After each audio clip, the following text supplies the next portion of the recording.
This is another short video on a couple more upgrades I have made to my Ruger M77-357 Magnum. Before discussing those, I just want to go over the changes I have made to the rifle in my first video. To start with, the trigger was crazy heavy, so I changed the trigger spring. In my opinion, the trigger is still heavy, but it's half that of the original, and for a hunting rifle, it should be fine. The second thing I did was to take the rifle apart and do a little bit of sanding to the end of the stock. The barrel is now free floating. For this video, I am again shooting 3-shot groups at a 50-meter target. This time I have added a bipod, the gun rest I was using wasn't steady enough, and a shim to the rifle's bolt. I would also like to add, this is a very light little firearm and it surprises me every time I pull the trigger.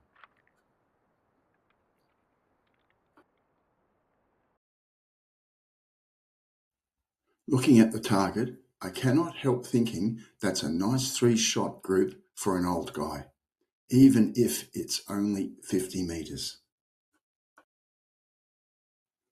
I have pasted the original target from my first video next to my latest one. The change in accuracy is very visible. The bipod and shim have made a big difference. I'm just not sure what each has contributed to the accuracy.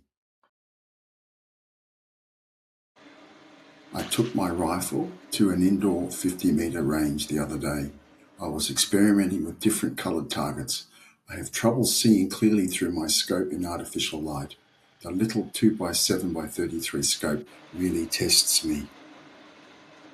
I think the red target was a little better on my vision, but on saying that, I thought both 3-shot groups were very good.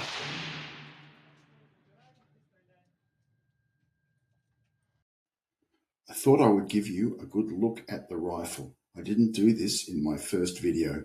The barrel is 18.5 inches long, stainless steel with a black plastic stock, which in my opinion is okay, but not fabulous. But on saying that, the metal work is fabulous. The bolt slides nicely, but is not super smooth. And the magazine does take a bit of practice to master getting in and out of the stock.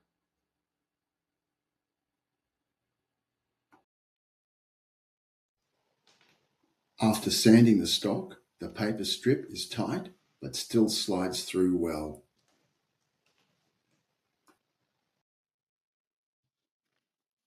I ended up purchasing 2 sets of shim kits from a company in the States.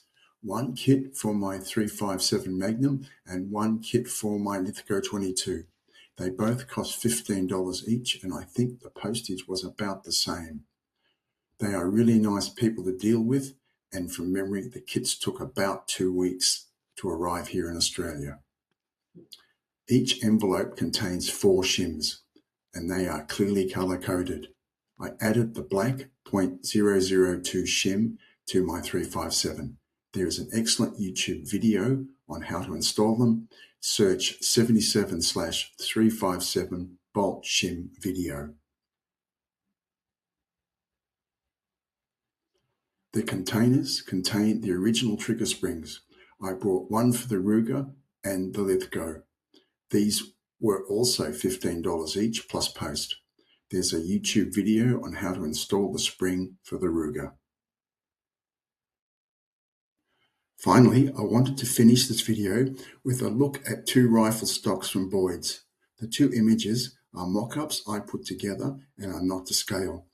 Both these stocks are $170 US, plus another $120 for the UPS freight.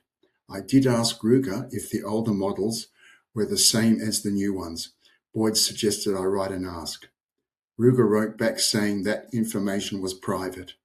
This does make me nervous about importing one. It would be a huge headache if the stock didn't fit. To sum up, I think the 357 Magnum is a lovely little rifle and a lot of fun to shoot. I also love the fact that the ammunition comes in boxes of 50. Thank you for taking the time to watch this presentation. If you have any comments or questions, please add them in the comments section below.